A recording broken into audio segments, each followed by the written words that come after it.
La visita al Museo Sitio de Memoria ESMA finaliza con esta proyección que muestra que a más de 40 años del golpe cívico-militar, los responsables de los crímenes están siendo juzgados.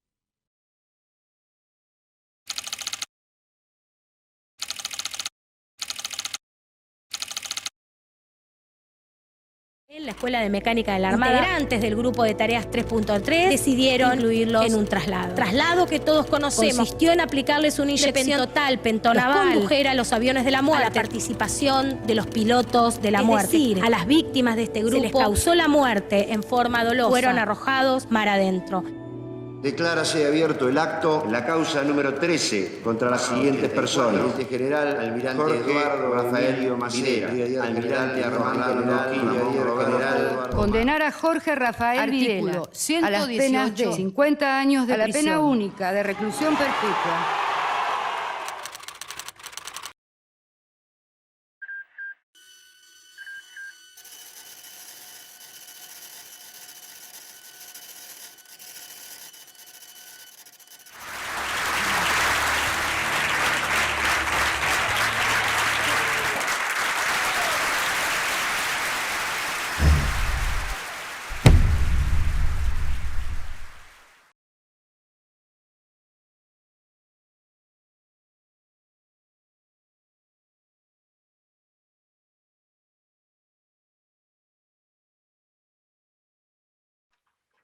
Bueno, Sol Urcade es una mujer cis de 37 años de edad, abogada, oriunda de Longchamps, provincia de Buenos Aires, que desde su adultez vive en Capital Federal, y una abogada que actualmente se desempeña como integrante del equipo de Memoria, Verdad y Justicia del área de litigio y defensa legal del Centro de Estudios Legales y Sociales.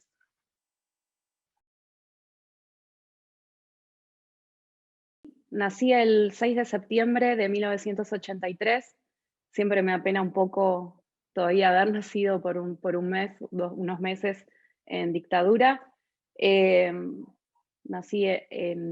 digamos, en Adrogué, que es la cabeza del partido de Almirante Brown, pero bueno, me crié y viví hasta los 21 años en Longchamps, en el barrio ferroviario. Mi infancia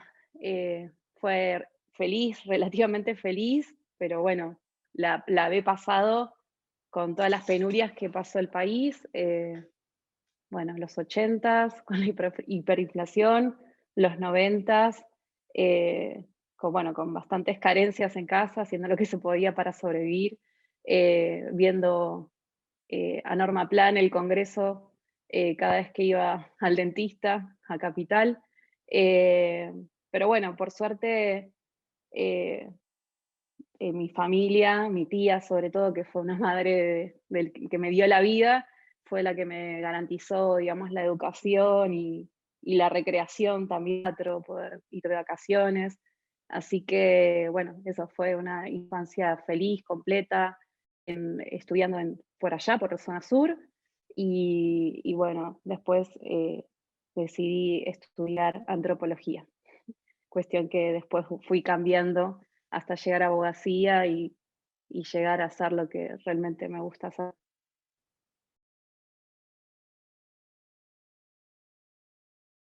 Creo que mi familia eso estuvo presente, sobre todo por mi tía Inés, que siempre fue muy comprometida social y políticamente. Ella dice que cuando yo era bebé, ella me llevó a la Plaza de Mayo un 24 de marzo. Esto debe haber sido o el 24 de marzo del 84 o el 24 de marzo del 85. A veces pienso que algo de, digamos, de ese reclamo y de ese dolor me ha llegado por algún lado. Y después sí, durante mi infancia, mi niñez, iba con mi tía y con mis primas, que son mis hermanas de la vida, íbamos a las marchas, y bueno, los 20, 21, estaba, a los 20, 21 años estaba en el Congreso cuando se sancionó la nulidad de las leyes. Entonces es algo, de las leyes de impunidad, perdón. Entonces es algo que sí siento que está muy presente en mi familia, por el lado de mi tía, y que, digamos, y que realmente me ha marcado.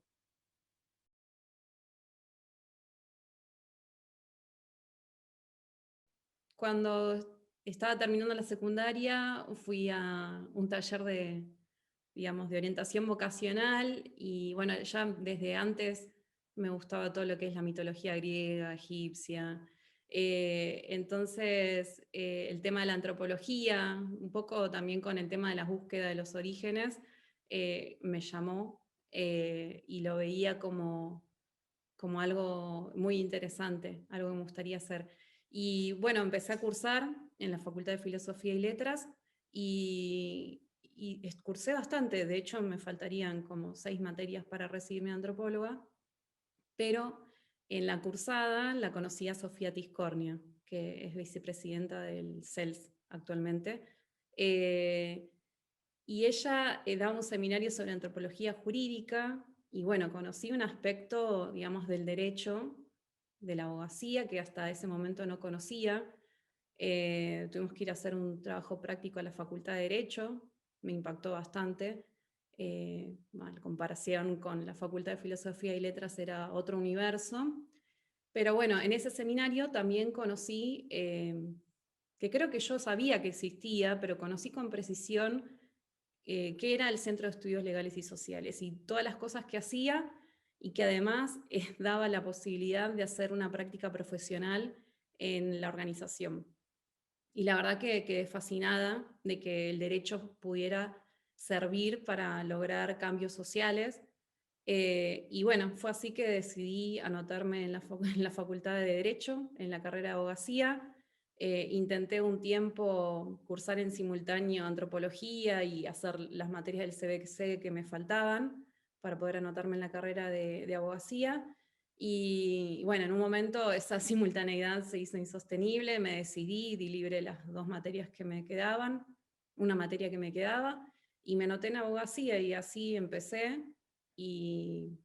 bueno, digamos, mi rumbo siempre fue llegar a hacer la práctica profesional en el CELS. Y bueno, cada vez que podía, que había alguna actividad del CELS, asistía. Bueno, y ya luego, hacia el final de la carrera, logré ingresar a la práctica profesional, la cual fue muy satisfactoria, y afortunadamente al año siguiente que terminé la práctica estaban buscando abogade para el equipo de Memoria, Verdad y Justicia, y bueno, así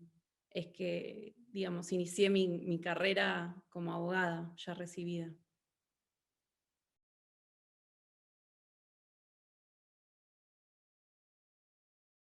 No sé si me lo imaginaba. La práctica profesional asistía a una abogada, María Dinard, en la preparación del juicio por las torturas a Luciana Arruga, que era un caso que a mí me había conmovido mucho y seguía desde 2009. Y el tema de la violencia policial, la violencia institucional, siempre me había llamado mucho la atención. Sin embargo, no es algo que se estudie mucho en la facultad, y durante mi cursada en la carrera de abogacía, lo que intentaba, bueno, primero me orienté en Derecho Internacional Público, y lo que intentaba era eso, tomar materias que tengan que ver sobre todo con la jurisprudencia que había sentado la Corte sobre la imprescriptibilidad de los delitos de lesa humanidad. Entonces, ya sea desde el derecho constitucional o ciertas materias optativas que se podían ir eligiendo para sumar puntos para recibirme, siempre busqué esa faceta. Entonces, cuando llego al cuando soy elegida para tomar ese puesto en el CELS, tenía como la teoría, ¿no?, de qué eran los juicios por delitos de lesa humanidad, qué había ocurrido durante la dictadura cívico-militar, cómo fue la transición a la democracia, ¿no? Así que, en realidad, me imaginaba que podía ser por el lado de los delitos de lesa humanidad o por lo que es violencia institucional.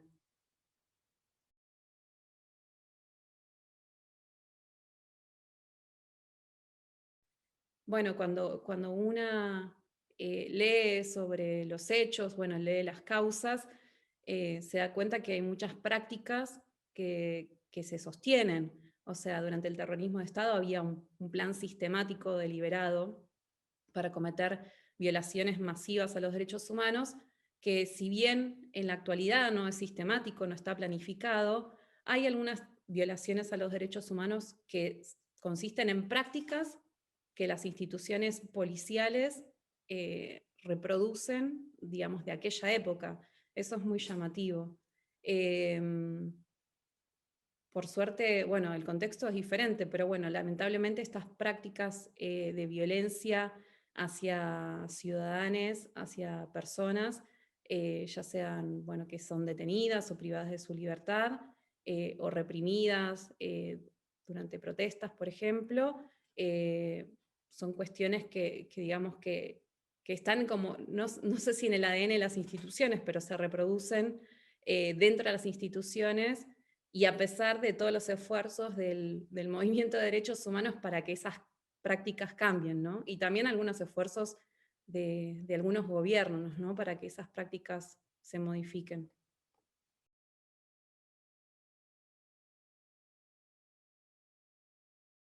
Creo que actualmente les abogados que trabajamos en estos juicios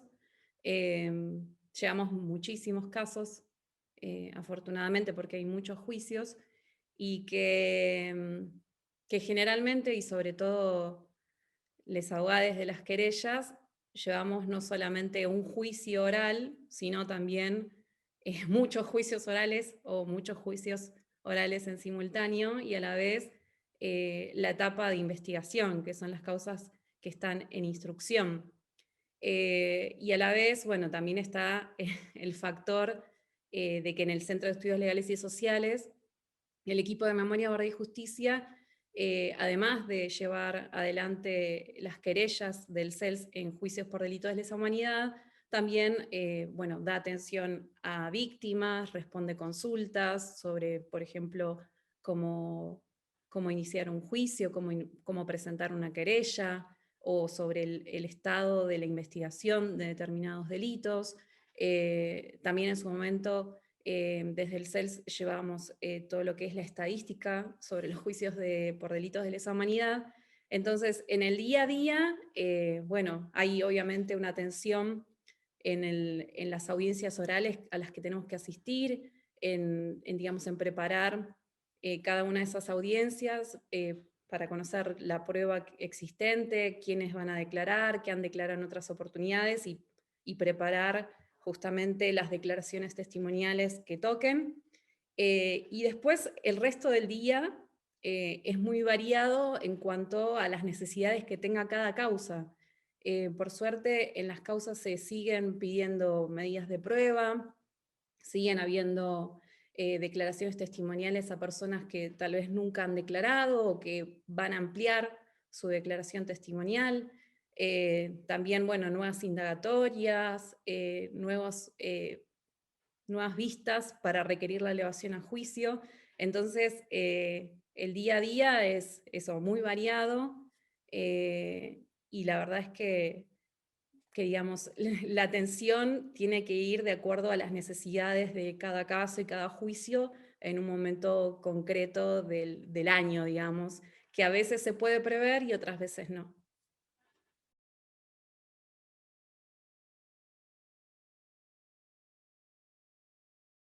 Bueno, en principio, bueno, las personas, como bien apuntan, han declarado en muchas instancias, muchas han declarado desde antes que finalice la dictadura cívico-militar, otras ante la CONADEP o el juicio de las juntas, luego en causas judiciales que estuvieron abiertas durante los 80s hasta la sanción del punto final y la obediencia debida, y posteriormente en los 90s o 2000 los juicios por la verdad, y luego en los juicios orales que se desarrollaron a partir del año 2006. Entonces, el movimiento de derechos humanos, los organismos de derechos humanos, los querellantes y también el Ministerio Público Fiscal han prestado atención a lo que es la no revictimización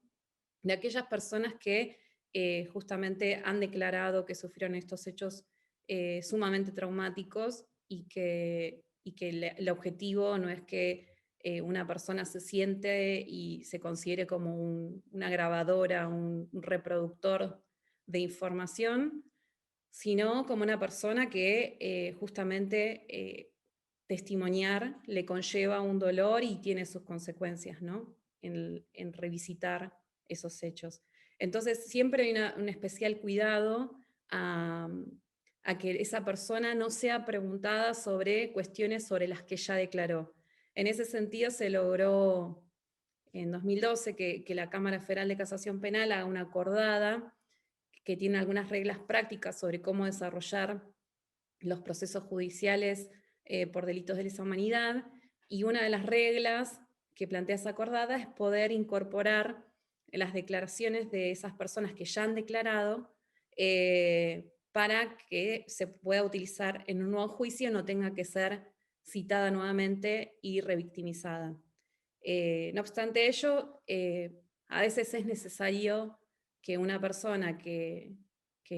ha sido testigo de un hecho tenga que declarar por primera vez sobre un aspecto sobre la cual no había sido preguntada. Entonces, en esos casos, se enfatiza en que, bueno, no se le pregunte sobre lo que ya declaró, sino estos nuevos aspectos, o supongamos que pudiera dar información sobre alguna persona acusada por algún delito.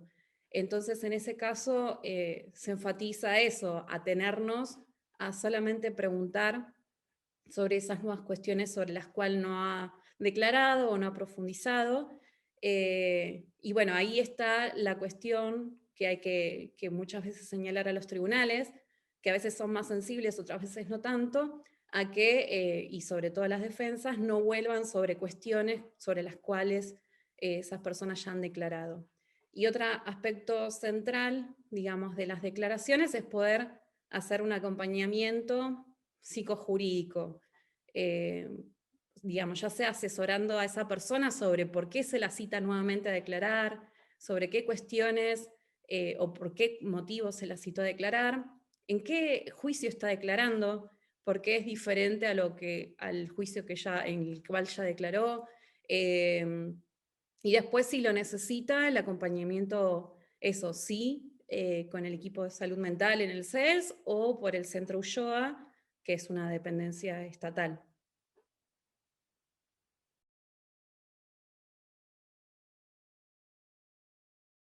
Sí, el CELS se caracteriza por trabajar interdisciplinariamente, tiene un equipo de salud mental que desde sus inicios, o sea, ha sido creado para acompañar a las víctimas de la dictadura cívico-militar y luego a víctimas de violaciones a los derechos humanos. Entonces, el CELS cuenta con ese equipo, ya sea para asesorarnos cómo abordar un caso de alguna persona que se acerca al CELS, está presente en las entrevistas, o también para acompañar a esa persona en encuentros previos y posteriores a una declaración testimonial cuando lo necesitan. Pero bueno, sin dudas, lo que es el equipo de salud mental tiene digamos una importante intervención en los casos. El equipo de salud mental, bueno, eso, nos asesora a nosotros, abogados, que no tenemos los saberes específicos, y también acompaña a las víctimas en el proceso de ir a declarar. Por ejemplo, también el equipo de salud mental, junto a colegas abogadas, digamos, en lo que fue el juicio ESMA unificada, que se conoce como ESMA unificada, hicieron un capítulo específico en nuestro alegato sobre los testimonios de las víctimas, ¿no? Una cuestión que, si bien ha sido considerada ya desde el juicio de las juntas, la importancia de los testimonios de las víctimas, que son testigos necesarios de estos delitos por haber sido cometidos los delitos en la clandestinidad absoluta. En algunos juicios los testigos son cuestionados, ¿no? Y se espera que el testigo, la testigo se siente y reproduzca de la misma forma su historia y lo que vivenció. Y eso no es así. Entonces el equipo de salud mental, junto, como decía, abogadas del equipo, hicieron un capítulo específico para considerar estas cuestiones que se presentan cuando estamos ante personas que han sido víctimas y que tienen que o han testimoniado en varias ocasiones. Y después, bueno, hay otras disciplinas digamos, que conviven en el CELS con compañeras, compañeros, y siempre acudimos a ellos. Por ejemplo, hay antropólogas, hay sociólogos que digamos, que trabajan en conjunto con abogados, ya sea para producir investigaciones sobre el proceso de memoria, verdad y justicia, estadísticas. Entonces, sí, trabajamos con otras profesiones, con otras disciplinas, para poder hacer un mejor trabajo.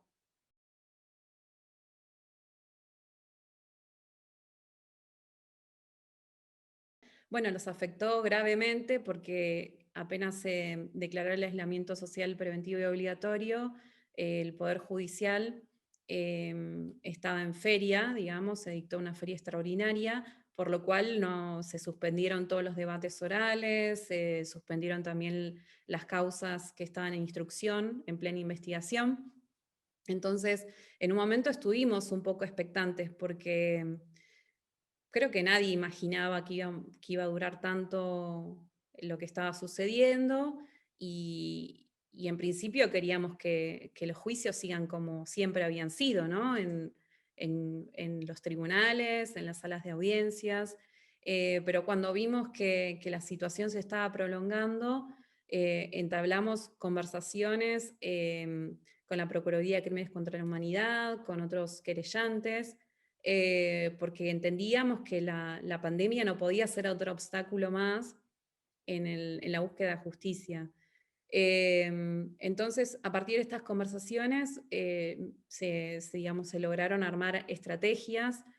para requerir ante cada tribunal y la Cámara Federal de Casación Penal y la Corte Suprema que se reanudaran todos los juicios. Claro,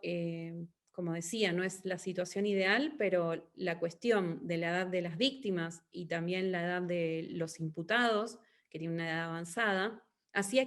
digamos, hacía necesario que se reanuden cuanto antes los debates. Sin contar que, bueno, ya el Código Procesal establecía un plazo máximo de 10 días entre audiencia y audiencia, eso obviamente estaba muy superado por esta feria extraordinaria, pero entendíamos que el Poder Judicial tenía que tomar algunas medidas para que se permita reanudar los juicios. Estas medidas entendíamos que tenían que ser la elaboración de protocolos digamos, para ver cómo reanudar las audiencias de forma cuidada, o sea, que cuide a todas las partes del proceso, a las víctimas y a los imputados. Bueno, elaboramos estrategias que tenían que ver justamente con que la Corte elabore un protocolo para reanudar las audiencias de juicios por delitos de lesa humanidad, que cuide a todas las partes intervinientes, que no revictimice, que tenga especial atención a la situación que podría estar viviendo una víctima testiga, que digamos que va a tener o tendría que declarar en el aislamiento, ¿no? Como pensábamos cómo la situación extraordinaria que estamos viviendo el año pasado, que era pleno aislamiento en ese entonces, cómo podía repercutir en la psiquis de personas que también habían sido y sufrido, ¿no? Eventos muy traumáticos también en un gran aislamiento, ¿no? Bueno, ese protocolo finalmente no se hizo, pero sí el Poder Ejecutivo Nacional, a través de la Secretaría de Derechos Humanos y el Centro Ulloa, pudieron hacer digamos, un protocolo para intervención y acompañar a las víctimas que iban a declarar estos juicios. Y bueno, eventualmente las audiencias se retomaron, en las que interveníamos como querellantes, el CELS particularmente, y también en todo el país, con modalidades mixtas, ¿no? Algunas personas tal vez en la sala de audiencias y otras conectadas por videoconferencia, y también en Capital Federal sobre todo, muchos juicios que reanudaron de forma totalmente remota por videoconferencia. Así que sí, la pandemia afectó un montón porque sufrimos meses de demoras en debates que digamos que ya venían con demoras, y eso se notó también en la cantidad de sentencias que hubo durante el año 2020, que si no me equivoco hubo 8 o 9 sentencias, que es el número más bajo desde el año 2011. Entonces, realmente fue un obstáculo que por suerte pudimos sortear, pero que tiene consecuencias, ¿no?, en el desarrollo de los debates que venían ya con demoras, y con esta cuestión se han demorado mucho más.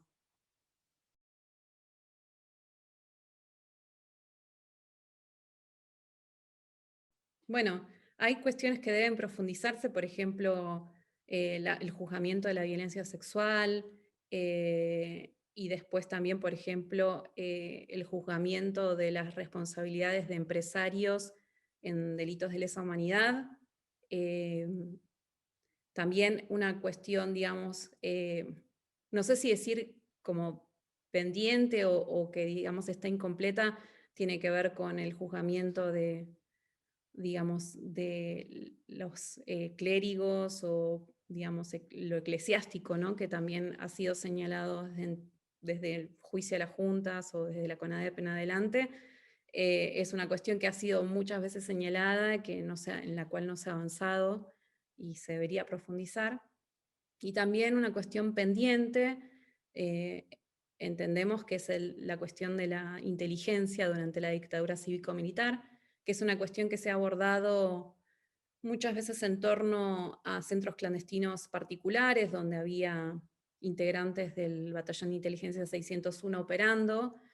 otras veces por ciertas caídas o operaciones donde intervino fuertemente la inteligencia, pero no se ha investigado el aparato de inteligencia como tal, en sí, ¿no? Y cuál fue su responsabilidad, que sabemos que fue mucha durante el terrorismo de Estado. Entonces, esa creo que es una de las cuestiones pendientes,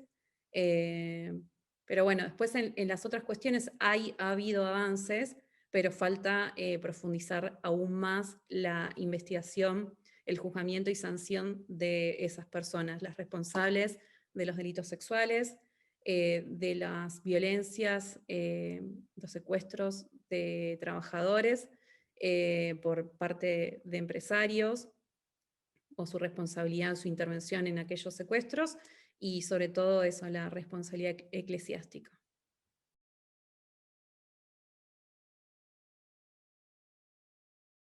Como primera aclaración, el CELS lleva una querella a una víctima que ha sido víctima de la violencia sexual, pero en la causa específica que armó el juez Sergio Torres sobre la violencia sexual en la ESMA, el CELS no está interviniendo como querellante. Sin dudas, el juzgamiento de la violencia sexual es un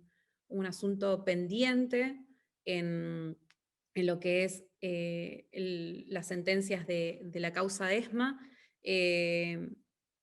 La causa ESMA unificada hubiese sido una primera y muy buena oportunidad para sancionar este tipo de delitos, sobre todo, bueno, en el caso de nuestra querellante, que fue el primer caso en el cual el juez Sergio Torres procesó por el delito de violación. Pero la Cámara entendió que esa violación la Cámara de Apelaciones, perdón, entendió que el delito de violación debía subsumirse bajo el delito de tormentos, torturas. Entonces, esa calificación legal quedó truncada en la Cámara de Apelaciones, y durante el juicio de ESMA unificada, el CELS como querellante sostuvo que, digamos, la calificación legal de ese delito puede cambiar. Eso, digamos, es posible mientras se mantenga la plataforma fáctica, es decir, los hechos por los cuales los imputados fueron acusados. En este caso, el Tigre Acosta. Entonces, a pesar de que sostuvimos eso y que era totalmente factible de acuerdo a la jurisprudencia que hay en la materia, el Tribunal Oral Federal 5 no respondió a esta solicitud. Entonces, es algo que estamos planteando ante la Cámara Federal de Casación Penal,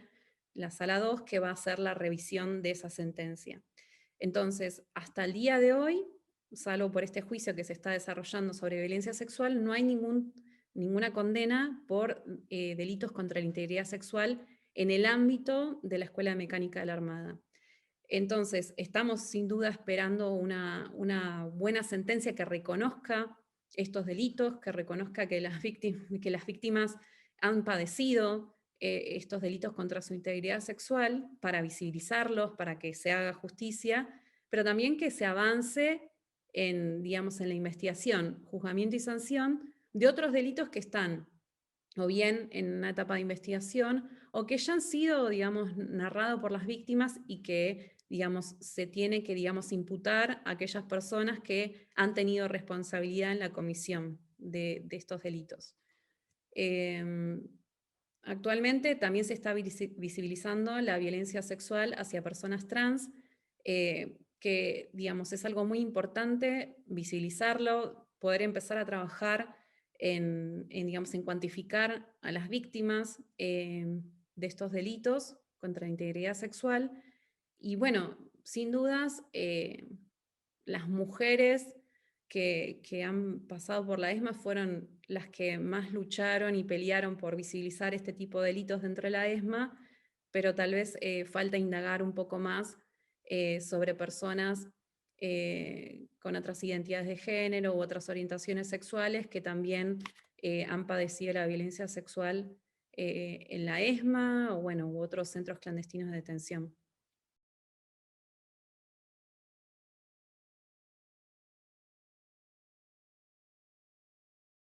Yo creo que sin dudas, creo que un ejemplo concreto es la muestra Ser Mujeres en la ESMA, que ha logrado visibilizar para el público que asiste al museo cuestiones que estaban siendo atendidas en los juicios o reclamadas por las víctimas, la perspectiva de género en la disposición de la muestra, narrar también y visibilizar específicamente los delitos contra la integridad sexual. Entonces, el museo, de hecho, ya tiene algunas puntas interesantes, por ejemplo, en lo que tiene que ver la inteligencia, cuando justamente se muestra cuál era el rol de la inteligencia en el funcionamiento de la ESMA, en la represión que se llevó a cabo desde la ESMA, y también, todo lo que es apropiación de niños y niñas también lo ha visibilizado. Entonces, yo creo que la cuestión de, por ejemplo, el juzgamiento de la violencia sexual hacia personas trans es una cuestión que puede ser recuperada del museo para que quienes lo visiten puedan, saber que esta cuestión está siendo tratada o incipientemente tratada, que hay una obligación de investigar este tipo de delitos y sancionarlos adecuadamente.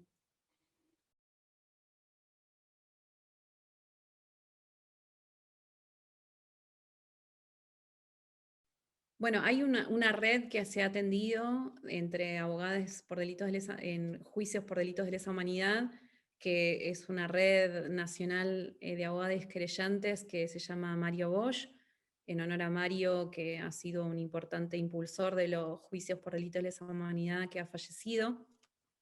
Y bueno, eso es a nivel nacional, ¿no? Que han tenido encuentros, yo me asumí una vez abogada, ¿no? Pero bueno, hay encuentros periódicos, durante la pandemia han sido por vías remotas, por Zoom, por Meet, y después en el día a día, en la sala de audiencias, si bien a veces pueden haber diferencias entre las estrategias o las perspectivas con respecto a determinado caso o juicio, la verdad es que en los juicios que yo he participado siempre hubo muy buena relación o buena predisposición al menos para conversar las cuestiones y poder discutirlas y marcar respetuosamente las posiciones, los acuerdos, las diferencias. Y sobre todo creo que en esta cuestión de charlar sobre los juicios por delitos de lesa humanidad durante la pandemia, nos ha acercado mucho a juntarnos, a charlar, a intercambiar perspectivas y también conocer lo que cada una de las víctimas que representa cada querella opinaba sobre los juicios y cómo continuar en este contexto. Así que sí hay como una identidad y digamos creo que una respetuosa conversación permanente entre abogados en estos juicios.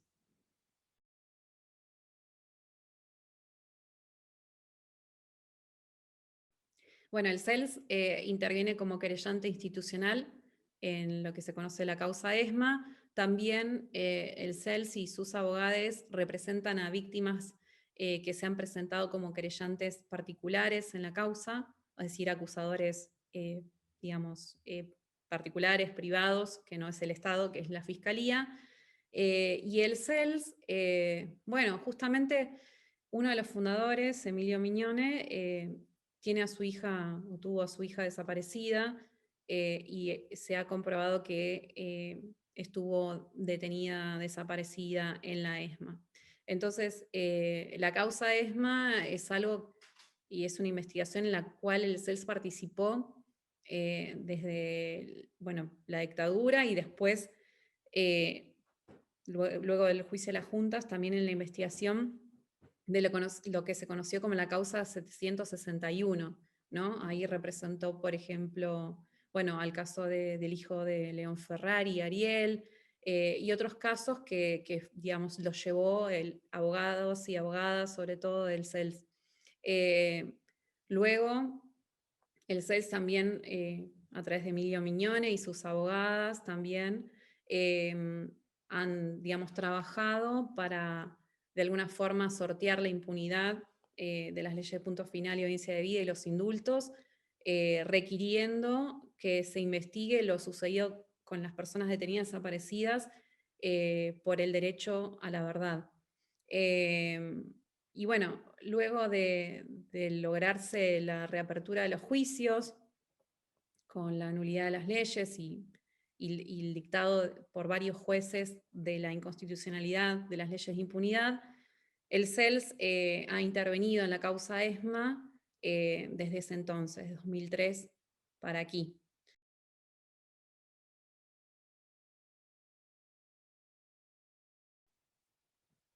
Yo creo que no se pueden reparar completamente, es imposible, porque no hay nada que pueda devolver a las personas desaparecidas, a las personas asesinadas o lo padecido en los campos de concentración. Pero sí que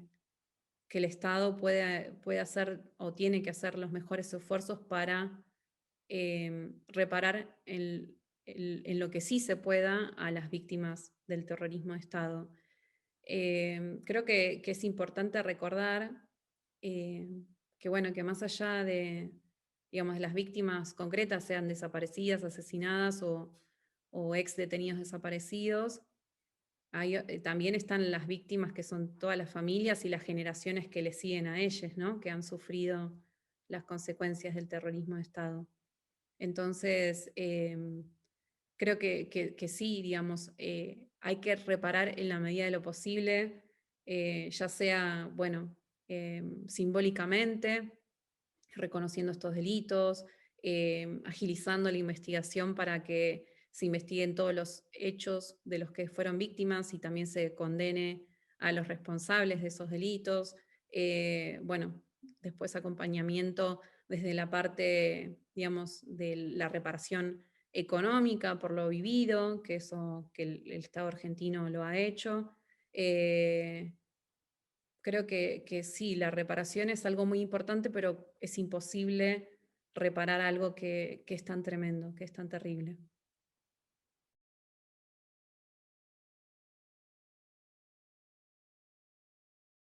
Hace poco recibimos los fundamentos de la cuarta sentencia, del cuarto juicio por los delitos cometidos en la ESMA, así que actualmente estamos en una etapa recursiva. Estamos preparando el recurso para ir a la casación para, digamos, requerir que se subsanen ciertas cuestiones que estamos impugnando de esa sentencia. Actualmente se está desarrollando el juicio por violencia sexual, en la cual no intervenimos, pero que estamos siguiendo con mucha atención porque sería la primera sentencia por delitos sexuales en la ESMA. Y después hay varios tramos de juzgamiento que están elevados a juicio, que estamos esperando que se fije una fecha de debate para iniciarlos. Y estamos hablando de, por ahora, 4 imputados que, digamos, son señalados hace bastante tiempo por sobrevivientes, por víctimas, y que recién ahora responderían ante la justicia. Es muy interesante porque, bueno, uno es muy famoso por estar muchos años en Francia y que no se lograba su extradición y que salió en varios medios y fue bastante cubierta esa cuestión, que es el caso de Mario Sandoval, policía federal, que está acusado por los delitos que damnificaron a Hernán Abriata. Y después, también otro caso muy interesante es la de otro imputado, de apellido Guarrochena,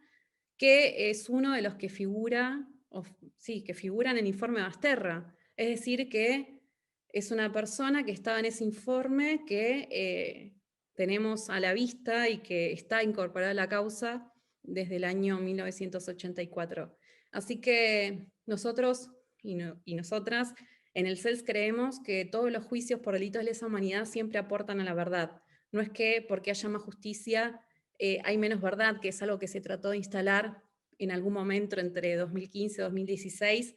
poniendo como ejemplo a los juicios o a los procesos en Sudáfrica, por ejemplo. Entonces, como creemos que los juicios aportan la verdad, creemos eso, que todavía falta muchas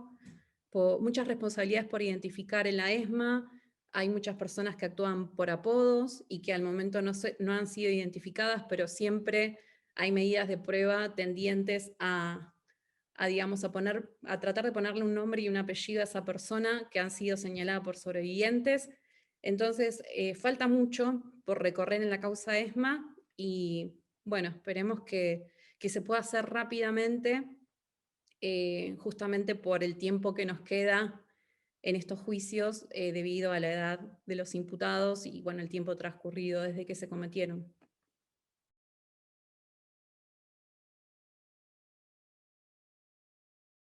Yo creo que el museo, digamos, hoy por hoy, ilustra a la sociedad un largo camino de lucha, de búsqueda de justicia, de verdad,